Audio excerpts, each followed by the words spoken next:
Partai Demokrat. Selamat menyaksikan. Jadi Bang Kami, terima kasih. Partai Demokrat tidak hancur, tidak porak-poranda. Karena dengan tegas Ketua Dewan Pembina kami mengatakan, apapun yang sekarang sedang terjadi, tanggung jawab pribadi. Karena partai tidak pernah ada kaitan dengan peristiwa itu. Kalau kita dengar dengan baik apa yang dikatakan Pak SBY, jujur saja, seorang negarawan harus berbicara sedemikian. Karena apapun, kita negara hukum. Hormati presumption of innocence. Jadi, sebenarnya apa yang dikatakan Bapak, kalau kita jujur, serupa tapi tak sama. Kenapa saya katakan demikian? Kaitan dengan Ketua Umum yang saya hormati kan jelas. Saya katakan jangan diam, lawan itu Nasaruddin. Bapak bilang jangan tiarap, tampil, hadapi. Kan beda-beda tipis Bang. Ada tim pencari fakta. Nasaruddin pernah ngaku di depan Anda. Si Angelina juga pernah mengaku di depan Anda. Apa pengakuannya? Jadi begini, saya... Oh abang kita ini juga tim, tapi nggak ada. Iya, dia juga. Abang ini nggak ada, jadi yang ada Bung Jafar, Mak Sukopoa, saya sebagai tim pencari fakta, Benika Harman dan Edi Sitanggang, saudaranya Nasar Nasir. Setelah itu yang terkait yang rame-rame diomongkan ini, yang namanya Enggi, yang namanya Mirwan, yang namanya Ketua Komisi 10. Saya katakan silakan cerita, saya yang buka kata. Ceritalah mereka semua. Apa cerita? Ini Bang, kan abang yang ngajarin aku. Ya. Ada beberapa hal, karena saya ketua Kominfo, lagi rame rapat ini Bang, kawan-kawan wartawan, anak buah abang termasuk TV One. Tak, Bang Poltak, komentar dong, komentar. Jadi aku keluar Bang, aku keluar masuk. Jadi pembicaraan itu nggak semua aku dengar. Nggak utuh Bang. Nggak bisa, aku tidak saksi. Ya, pesan dari Nasaruddin, ada beberapa hal. Tadi, ini ada stempel tadi. Pesan dari Nasaruddin dari Cipinang, satu. Pertama adalah pesannya kepada Bung Anas. Pesannya kata-katanya begini. Bang Anas, saya ini anak buahmu. Itu kata Nasaruddin. Kenapa tidak berangkat aja ke KPK untuk mengaku semua perbuatan itu? Itu satu ya. Pesan kedua adalah, bukankah kamu ingat saat-saat saya anak buahmu sama-sama mijit kita selama 3 tahun di Ritz-Carlton? Itu di Spa, ya. Dan juga bermain-main di sana. Kenapa saya dikorbankan? Ini semua ada saksi mata nih ya. Yang ketiga, pesan berikutnya adalah tolonglah bagi-bagi deposito yang sangat besar di luar negeri itu. Yang keempat, tadi dikasih tahu adalah ternyata untuk menyukseskan kongres di Bandung itu ada yang pertama habis itu 100 miliar di Senayan City. Apartemen, di mana setiap ketua kongres itu, DPC itu datang bawa amplop, baru kemudian nyusul yang kedua ke Bandung. Jadi hampir 200 miliar habis. Dan yang terakhir itu adalah uang dari grup Permai, sehingga nggak mungkin lah itu uang saya. Kata si Nasaruddin tadi, itu pesannya. Yang ketiga, yang pesan terakhirnya adalah, lagi-lagi ke teman saya Ruhut. Ini bukan menyerang ya. Waktu saya kasus ini kebongkar, dia bela saya katanya konferensi pers. Kalian waktu itu kan katanya kan Ruhut di sampingnya katanya. Sesudah saya kabur, dia loncat ke Anas, membela Anas, laporin saya ke Mabes, itu kata Nasaruddin. Sesudah Anas mau jatuh, Ruhut loncat lagi. Sekarang menyuruh Anas turun. Dulu juga dia bilang Akbar Tanjung bapak kami, sekarang SBY. Tahun depan Hotman Paris. Terima kasih.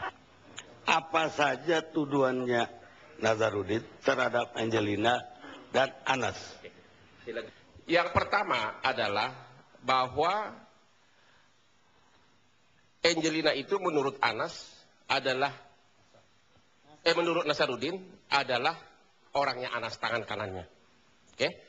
Semua yang di BlackBerry yang meminta apel malang itu adalah untuk dibagi-bagi untuk ketua besar dan bos besar. Siapa itu ketua besar menurut saya? Nanti Elsa yang akan jawab karena memang sudah ada beberapa nama dan katanya saya kira sudah tahu ya. Tapi memang permainan itu tidak berhenti di NG. Ya, karena dia meminta itu bolak-balik untuk minta kasih. Itu pesannya. Yang kedua yang paling ditekan oleh oleh Nasaruddin adalah tanggal 10 Mei 2011 pertemuan di kamar fraksinya Jafar Hafsah, di mana di situ Enji mengaku terima 9 miliar. Dan yang hadir pada saat itu Max Sopakua, Nirwan Amir, Beni Karmat dan sebagainya itu harus dipanggil KPK. Oke? Itu pesan dia berikutnya. Pesan yang lain adalah bahwa grup Permai tersebut yang sekarang dituduhkan seolah-olah milik daripada Nasaruddin, bukan milik daripada Nasaruddin, karena uang grup Permai sebanyak 30 miliar sama 5 juta dolar tanggal 21 Mei dibawa ke Bandung. Menurut dia perintah siapa? Atas Julianis yang menurut Nasaruddin adalah tangan kanannya Anas untuk money politik di Bandung memenangkan ketua umum. Si Nasaruddin bilang begini, kalau itu duit saya ngapain saya keluarin 80 M, sedang saya kan tim suksesnya Anas waktu itu, bendahara. Dan ternyata 3 bulan sebelumnya 100 M habis di Senayan City, di mana semua DPC datang ambil amplop.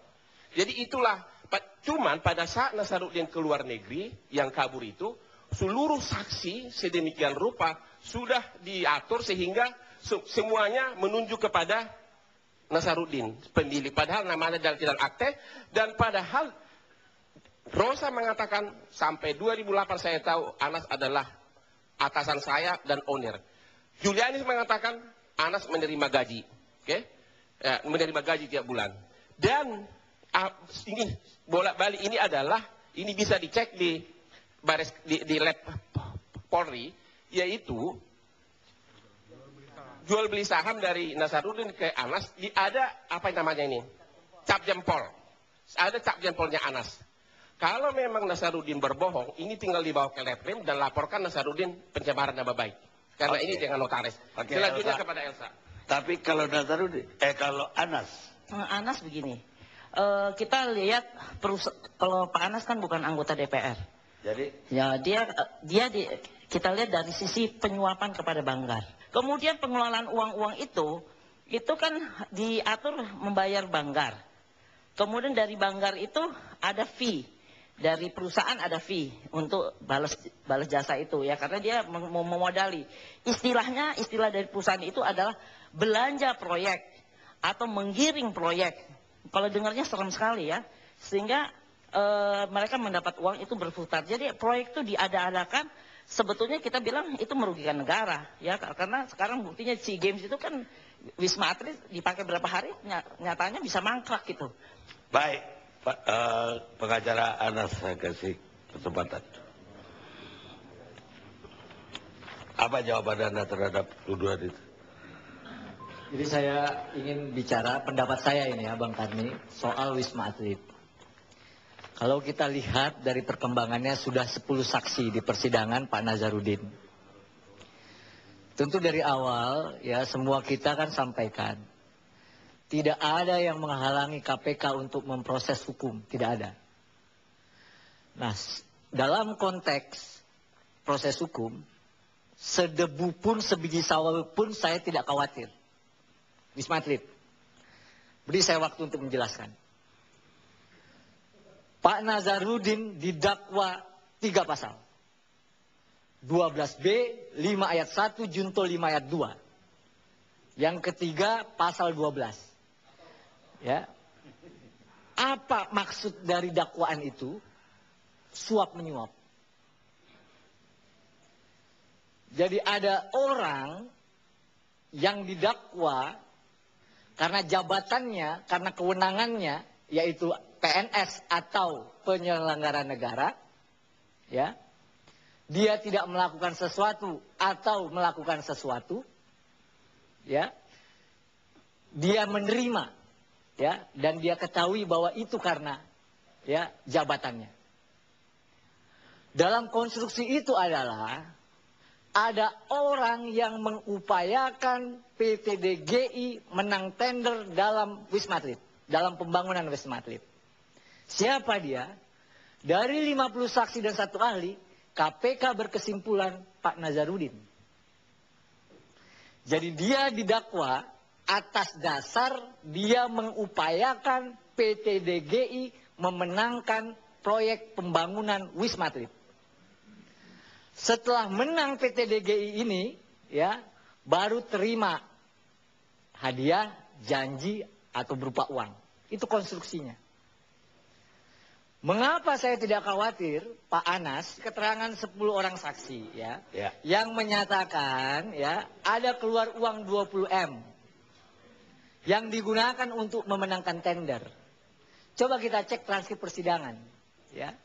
Apakah itu ada peran Pak Anas? Jadi jangan dicampurkan. Ini mau dibawa, ya, masyarakat mau dibawa, oh ini ada akta, oh ini ada foto atau struktur Pak Anas pemilik. Dengan demikian secara serta-merta mengeluarkan uang 20 M itu perintah, disuruh atau diketahui oleh Pak Anas. Bagaimana dengan uang yang ke Bandung? Yang mana? Yang untuk pemenangan. Saya jelaskan Bang Karni, ya. Dalam konteks itu, ya, telah berulang kali. Kalau memang itu ada kaitannya dengan korupsi Wisma Atlet, tidak ada yang mau menghalang-halangi. Tetapi kalau dibawa-bawa antara ada keterangan A, keterangan B, keterangan C, keterangan D, lalu kesimpulannya Pak Anas terlibat, itu yang saya tolak. Saya paling maju, paling depan menolak soal itu. Kalau begitu Anda anggap dari mana itu uang yang 4 mobil itu? Justru itu yang kita bilang Bang Karni. Kalau memang ada faktanya, memang ada datanya, KPK lebih tahu dari kami loh. KPK lebih tahu, silakan proses hukum begitu. Silakan proses hukum. Tetapi, ya, kalau, ya, ada cuplikan-cuplikan cerita, ada keterangan-keterangan, ya, lalu serta-merta dianggap terlibat korupsi, ya, saya kira proses hukumnya tengah berjalan, ya. Jadi Anda berkeyakinan bahwa Anas bersih? Saya berkeyakinan karena di Wisma Atlet ini tidak pernah Pak Anas dipanggil menjadi saksi sekalipun, ya. Artinya apa? Artinya, ya, silakan KPK dan silakan semua mendorong. Tetapi kalau dibilang bahwa dengan dasar cuplikan lalu terlibat, kita tidak bisa terima. Pak Akbar yang menghadap jauh sebelum dinyatakan sebagai tersangka. Seminggu, ya? Angelina tersangka. Beberapa hari. Dan ketika itu Pak Akbar udah merasa ada perpecahan. Saya menerima pesan berantai. Menerima pesan berantai dari lebih dari 1 orang. Isinya bahwa terjadi pertentangan sampai ada acara banting-banting meja segala macam. Kenapa ada pertentangan? Di dalam BBM itu mengatakan bahwa terjadi perbedaan yang sangat keras untuk menetapkan 2 orang, menyebutkan 2 orang di situ. Siapa aja?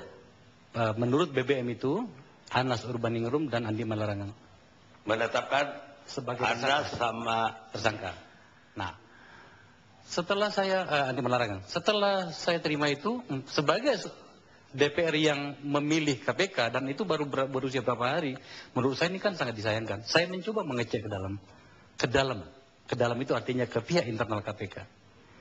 Andilalah sayangnya saya mendapatkan informasi bahwa ternyata benar adanya. Bahkan informasi itu mengatakan sebenarnya kurang. Seharusnya itu ada 3 orang di situ. Salah satunya itu adalah Angelina Sonda. Maka kemudian saya membalas BB dari seorang kawan kita wartawan senior juga. Saya mengatakan, oh iya Bang, ternyata benar informasi itu. Paginya saya rapat di kantor di Senayan, Pansus Pemilu bersama dengan Yani. Ditanya sama wartawan, katanya ada perpecahan. Oh iya, saya juga menerima informasi itu. Dan kabarnya benar katanya. Bersama dengan Pak Fahmi Idris, mantan menteri kemudian bersama dengan beberapa kawan penggiat anti korupsi, termasuk KPK Watch, datang ke KPK. Diterima oleh Pak Abraham, Pak Bambang Wijoyanto, dan Pak Zul bersama Johan Budi. Kami katakan pada saat itu begini, mau ada meja pecah atau tidak itu sudah tidak penting lagi bagi kita. Yang penting adalah Anda harus bersatu untuk menyelesaikan masalah ini. Sekarang Pak Taufikur Rahman, ini yang dibilang Pak Akbar itu betul-betul udah jadi pembicaraan umum. Perpecahan terjadi di KPK. Menurut saya perbedaan pendapat itu justru harus berbeda pendapat mereka. Jangan satu suara terus, nanti tidak ada yang mengontrol. Kalau saudara Abraham sama terlalu dominan atau saudara Bambang Wijoyanto terlalu dominan, maaf saya utama, itu malah jadi tidak sehat. Tapi kata DPR tadi bahwa yang dilakukan selama ini penyidikan untuk Wisma Atlet ini lama sekali, kata DPR. Kan tidak bisa cepat. Oke, itu jawabannya. Memang kalau melihat tataran teori sih kelihatannya seperti gampang. Prakteknya susah, Pak. Ini ngomong di forum terbuka loh. Saya ada bukti. Ini ngomong terbuka. Kalau Anda ada bukti silakan tuduh saya. Tunggu. Demi Tuhan. Atas nama leluhur saya, Tuhan saya. Kalau Anda bohong, ada saya tuntut bukti. Anda.